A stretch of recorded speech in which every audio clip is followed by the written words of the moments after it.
Assalamualaikum warahmatullahi wabarakatuh. Perkenalkan kami dari kelompok 2 ingin mempresentasikan hasil kerja kelompok kami yang berjudul Teori Standar Perdagangan Internasional.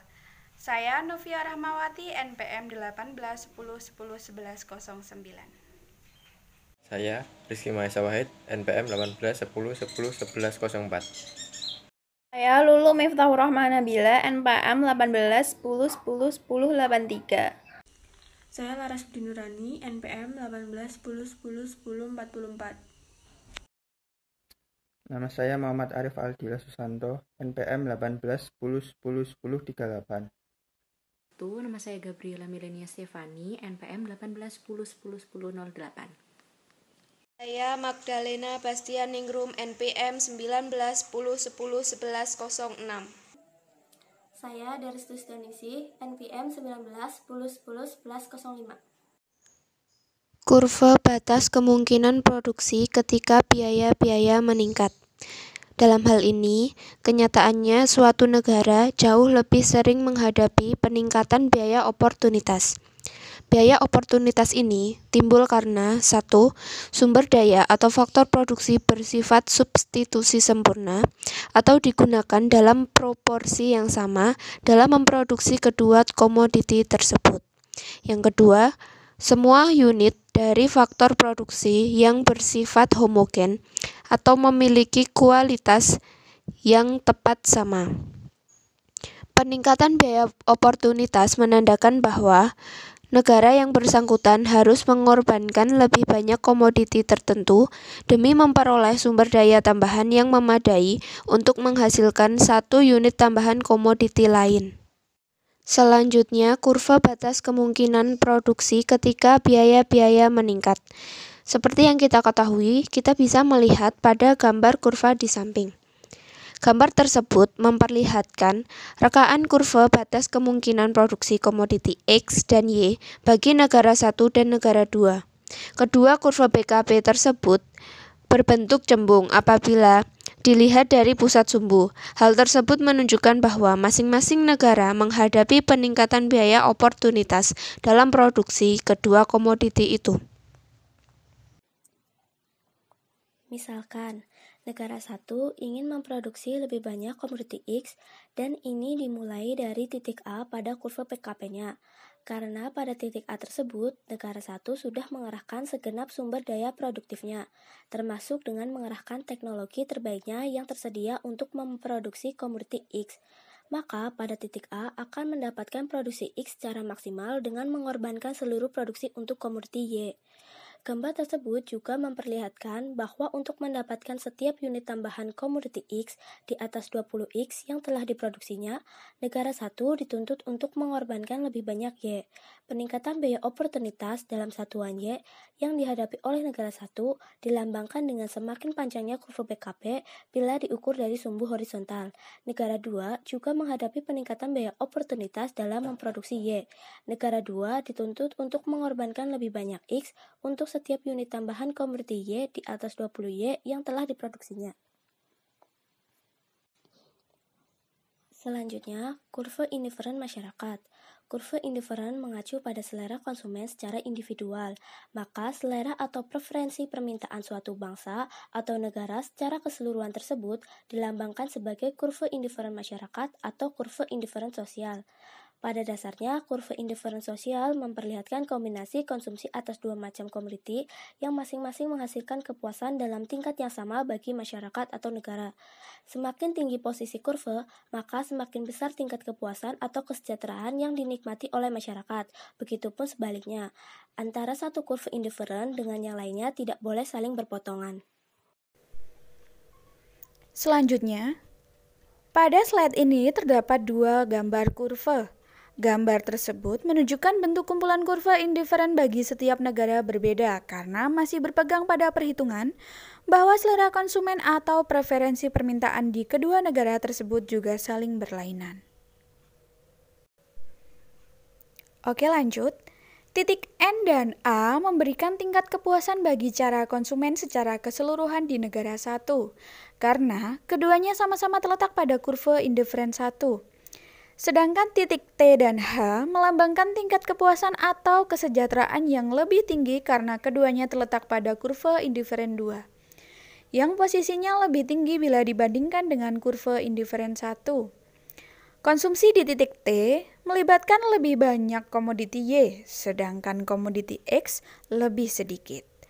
Pergerakan dari titik T ke titik H berarti negara satu mengonsumsi lebih banyak komoditi X, namun dalam waktu yang bersamaan harus mengurangi konsumsi terhadap komoditi Y. Tingkat substitusi marginal (MRS). MRS, Marginal Rate of Substitution, dalam konsumsi komoditi X yang terhadap konsumsi komoditi Y mengacu pada jumlah komoditi Y yang dapat dikorbankan oleh suatu negara demi memperoleh 1 unit tambahan komoditi X tanpa mengubah tingkat kepuasannya. Artinya, dalam setiap kombinasi konsumsi atas kedua konsumsi itu, negara yang bersangkutan tetap berada pada kurva indiferen yang sama. Penurunan tingkat MRS dari kurva indiferen tersebut mencerminkan kenyataan bahwa semakin banyak komoditi X yang dikonsumsi oleh suatu negara dan semakin sedikit konsumsinya terhadap komoditi Y, maka akan semakin berharga setiap unit Y bagi negara itu dibandingkan dengan 1 unit X. Hal ini mengisyaratkan bahwa semakin lama semakin sedikit komoditi Y yang mau dikorbankan oleh konsumen di negara tadi demi memperoleh 1 unit tambahan komoditi X. Equilibrium dan isolasi. Dengan tidak adanya perdagangan, suatu negara berada dalam keseimbangan saat mencapai kurva indiferen tertinggi yang bisa dicapai oleh batas produksinya. Hal ini terjadi pada titik di mana kurva indiferen masyarakat bersinggungan dengan kurva batas produksi negara tersebut. Kemiringan yang sama dari dua kurva pada titik singgung memberikan harga komoditas equilibrium relatif internal negara tersebut dan mencerminkan keunggulan komparatif negara tersebut. Ilustrasi equilibrium dalam isolasi.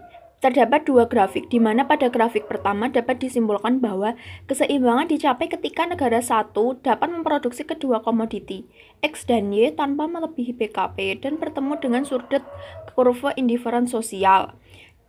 Equilibrium dalam isolasi. Negara satu berada dalam keseimbangan atau dalam kondisi yang memaksimalkan kesejahteraan dalam isolasi dengan memproduksi dan mengkonsumsi pada titik A, di mana batas produksinya mencapai atau bersinggungan dengan kurva indiferen I atau kurva tertinggi. Sedangkan pada grafik kedua, keseimbangan dicapai ketika negara 2 dapat memproduksi kedua komoditi X dan Y tanpa melebihi PKP dan bertemu dengan sudut kurva indiferen sosial. Demikian pula negara 2 berada pada equilibrium di titik A aksen, di mana batas produksi bersinggungan dengan kurva indiferen I aksen. Harga keseimbangan relatif X di negara satu dihitung dari kemiringan garis singgung yang sama antara batas produksi dan kurva indiferen I di titik A. Ini adalah PA sama dengan 1/4. Untuk negara 2, PA aksen sama dengan 4. Karena harga relatif X lebih rendah di negara 1 dibanding negara 2. Negara 1 memiliki keunggulan komparatif dalam komoditas X dan negara 2 di komoditas Y. Selanjutnya yaitu harga komoditas equilibrium relatif dan keunggulan komparatif. Harga komoditas equilibrium relatif dan keunggulan komparatif ditunjukkan oleh garis singgung yang sama dengan batas kurva produksi dan kurva indiferen negara tersebut pada suatu titik yang disebut titik autarki produsen dan konsumen. Dengan demikian, harga equilibrium relatif X dalam isolasi adalah PA sama dengan PX per PY sama dengan 1/4 di negara 1 dan PA sama dengan PX per PY sama dengan 4 di negara 2. Dilihat dari gambar grafik sebelumnya. Harga relatif berbeda di kedua negara karena kurva batas produksi dan kurva indiferen keduanya berbeda dalam hal bentuk dan lokasi. Negara 1 memiliki keunggulan komparatif dalam komoditas X dan negara 2 di komoditas Y, karena dalam isolasi PA kurang dari PA aksen. Oleh karena itu, kedua negara dapat memperoleh keuntungan jika negara 1 mengkhususkan diri dalam produksi dan ekspor X untuk ditukar dengan komoditas Y dari negara 2. Selanjutnya adalah keuntungan perdagangan dan sumber-sumbernya dalam kondisi peningkatan budaya. Perbedaan relatif harga-harga atas berbagai komoditi antara dua negara pada dasarnya mencerminkan keunggulan komparatif bagi masing-masing yang menjadi pijakan setiap negara dalam melangsungkan hubungan dagang yang saling menguntungkan. Masing-masing negara harus melakukan spesialisasi dalam produksi komoditi yang keunggulan komparatifnya dikuasai dalam jumlah yang lebih banyak daripada jumlah yang diperlukannya untuk memenuhi permintaan domestik, dan menukarkan sebagian output atau kelebihan ke negara lain dalam rangka memperoleh komoditi yang keunggulan komparatif tidak dikuasai. Kalau setiap negara mengadakan spesialisasi dalam produksi yang keunggulan komparatifnya dikuasai, maka semakin lama biaya oportunitas yang harus ditanggung menjadi semakin besar. Melalui perdagangan, kedua negara dapat mengadakan konsumsi lebih besar, sehingga dapat menikmati tingkat kesejahteraan yang lebih tinggi. Tanpa adanya hubungan dagang, suatu negara akan berada dalam posisi equilibrium apabila negara tersebut dapat menjangkau kurva indiferen tertinggi. Setelah perdagangan berlangsung, masing-masing negara akan terlibat dan terdorong untuk melakukan spesialisasi dalam produksi komoditi yang keunggulan komparatifnya dikuasai. Sejak saat itu pula negara-negara akan menghadapi hukum peningkatan biaya oportunitas. Spesialisasi dalam produksi akan terus berlangsung sampai harga-harga relatif komoditi di kedua negara sama besarnya, pada suatu tingkat tertentu di mana perdagangan akan benar-benar seimbang. Secara umum, keuntungan perdagangan internasional dapat dibagi menjadi dua, yaitu keuntungan yang bersumber dari pertukaran barang-barang serta keuntungan yang bersumber dari spesialisasi produksi. Kesimpulan, dapat kita ketahui bahwa peningkatan biaya oportunitas berarti bahwa negara harus menyerahkan lebih dan lebih banyak lagi dari satu komoditas untuk mendapatkan sumber daya yang cukup untuk memproduksi setiap unit tambahan komoditas lain. Sebuah kurva indifference masyarakat menunjukkan berbagai kombinasi dari dua komoditas yang menghasilkan kepuasan yang sama pada masyarakat atau negara. Dengan tidak adanya perdagangan, suatu negara berada dalam keseimbangan saat mencapai kurva indifference setinggi mungkin dalam batas produksinya. Saran, dalam penulisan makalah ini, kami merasa masih banyak kekurangan baik pada teknis penulisan maupun materi. Untuk itu, kritik dan saran dari semua pihak sangat kami harapkan demi penyempurnaan pembuatan makalah yang akan mendatang. Sekian presentasi dari kelompok kami. Apabila ada kesalahan ataupun kekurangan dalam kami menyampaikan presentasi ini, mohon dimaklumi dan dimaafkan ya.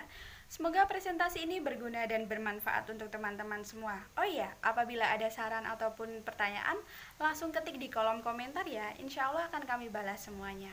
Terima kasih atas perhatiannya. Saya tutup. Wassalamualaikum warahmatullahi wabarakatuh.